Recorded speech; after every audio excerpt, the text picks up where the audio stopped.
The dark of Ordo Miru. Day 1. Arrival on Ordo Miru. We touched down on Ordo Miru in the dead of night.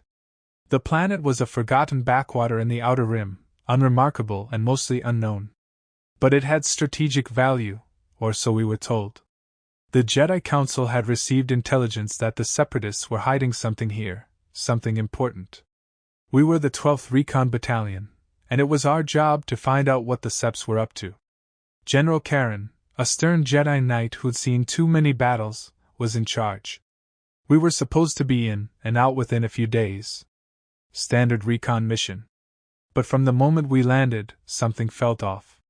The air was thick and humid, almost suffocating, and the jungle around us was dense, teeming with life.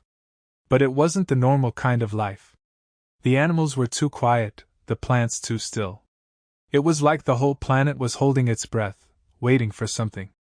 We set up camp just outside the jungle, near the ruins of an old city. The place was ancient, older than the Republic, and it made my skin crawl.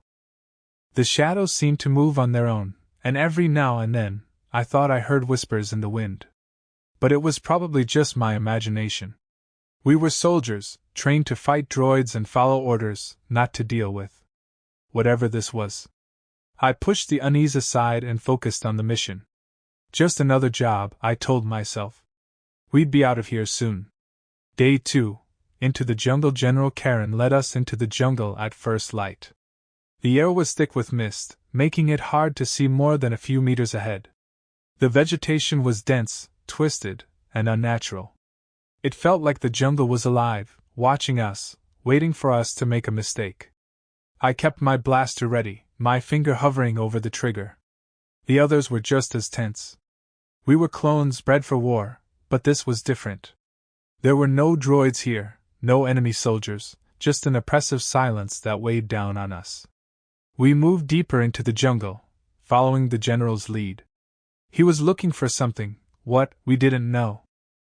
The intel was vague, but the council had been clear. Something was hidden here, something dangerous.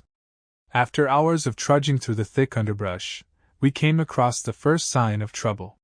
A squad of Separatist battle droids, torn to pieces, scattered across the jungle floor. It wasn't the work of a blaster, it was something else, something brutal. "What could have done this?" asked one of the troopers, his voice barely above a whisper. General Karen didn't answer. He just stared at the wreckage, his face grim. I could see it in his eyes, he didn't know either. We pressed on, the atmosphere growing darker with each step. The jungle seemed to close in around us, the mist growing thicker. I could barely see the trooper in front of me. The whispers in the wind grew louder, more distinct, like voices speaking in a language I couldn't understand. That night, we set up camp deep in the jungle. None of us slept well. The whispers were everywhere now, just on the edge of hearing, like something was trying to get into our heads. Day 3, the disappearance. We woke up to find one of our men missing. CT-2117. Hawk was gone. His gear was still there, untouched, but he was nowhere to be found. General Karen organized a search party, but it was like Hawk had vanished into thin air. No tracks, no signs of a struggle. Just gone. The whispers were louder now, closer, like they were circling us. The others heard them too, I could see it in their eyes. Fear. We were clones, trained to be fearless, but this was something else. We weren't fighting droids or seps. We were fighting something we couldn't see, couldn't understand. We kept moving, hoping to find Hawk, but deep down, we knew we wouldn't. The jungle seemed to twist and turn on itself, leading us in circles. The shadows were longer now, darker, and the whispers never stopped. That night, another trooper disappeared. CT-3225. Gear. Just vanished, the same as Hawk. No trace, no signs of struggle. It was like the jungle had swallowed him whole. General Karen ordered us to stay together, but it didn't matter. The whispers were inside our heads now, crawling under our skin. I couldn't sleep, couldn't think.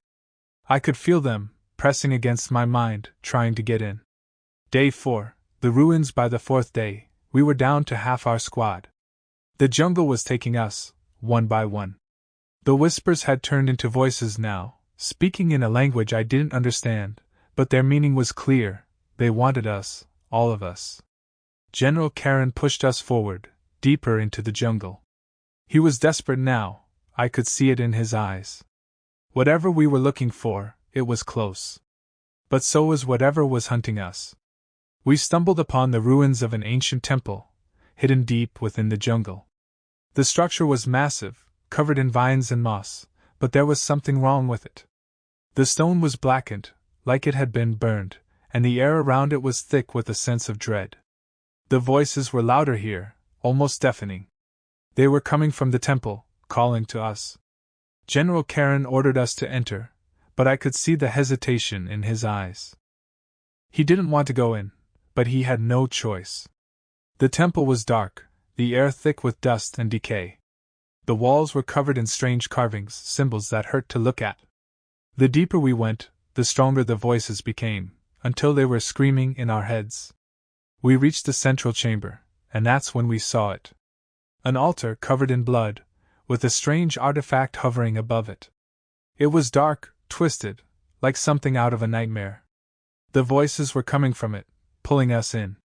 General Karen stepped forward, reaching for the artifact, but as he touched it, the voices changed. They weren't calling to us anymore, they were laughing. The temple shook, the walls cracking and crumbling. The ground beneath us gave way, and we were plunged into darkness. Day 5, the descent. I don't know how long I was unconscious, but when I woke up, I was alone. The others were gone, and I was trapped in a dark, narrow tunnel, the air thick with the stench of death. The voices were still there, but they were different now. They weren't trying to get into my head, they were mocking me, taunting me. I could feel their presence all around me, like they were waiting for me to slip, to give in to the fear. I crawled through the tunnel, my blaster clutched tightly in my hands. The walls were close, pressing in on me, and I could barely breathe. The whispers were inside my mind now, twisting my thoughts, turning them against me. I lost track of time, of how long I'd been crawling. Days, hours, minutes, it all blurred together. I was losing myself, losing my mind. But then I saw a light ahead, faint but unmistakable. I forced myself forward, my body screaming in protest, until I emerged into a massive underground cavern. The light was coming from the walls, a sickly green glow that cast twisted shadows across the chamber. In the center was a massive pit, filled with something. I couldn't see it clearly, but I could feel it, an overwhelming sense of hunger, of malice. The voices were coming from the pit, calling to me, urging me to come closer. I couldn't resist. My legs moved on their own, carrying me to the edge of the pit. I looked down, and what I saw nearly broke me. The pit was filled with bodies. Clone troopers, Jedi droids, all of them broken, twisted, and consumed by whatever was down there. They were still alive, their eyes staring up at me, pleading for help. But there was no help. Only the darkness, the hunger, and the voices. Day 6. The awakening. I don't know how long I stood there, staring into the pit. The voices were in control now, guiding my every move. I wasn't a soldier anymore. I was just another victim, another sacrifice. But then I heard something else, something that cut through the whispers, the voices. It was faint, barely audible, but it was there, a voice, different from the others, calling my name. I turned away from the pit, struggling to break free from its pull. The voice was familiar, comforting, like a memory from a time long past. It was trying to reach me, trying to pull me back. I forced myself to move, to follow the voice. The cavern shook around me, the pit roaring in anger, but I didn't stop. I couldn't stop. The voice was leading me to something that could save me. I stumbled through the darkness, the voices screaming in my head, until I found it, a small, ancient device, half buried in the dirt. It was the same one that General Karen had touched, the one that had unleashed this nightmare. But this time, I understood what it was, what it could do. The voices were lying, twisting the truth. The device wasn't the source of the darkness, it was the key to stopping it. I activated the device, and the voices screamed in fury. The cavern shook violently, the walls cracking and crumbling, but I held on. I focused on the voice, the one that had called my name, and let it guide me. The light from the device grew brighter, pushing back the darkness, the voices. The pit roared in anger, but it was too late. The light consumed everything, and then there was silence. Day 7, the aftermath. When I woke up, I was back in the jungle, the sun shining down through the trees. The temple was gone, the ruins nothing but rubble. The jungle was quiet, peaceful, as if nothing had ever happened. I was the only one left.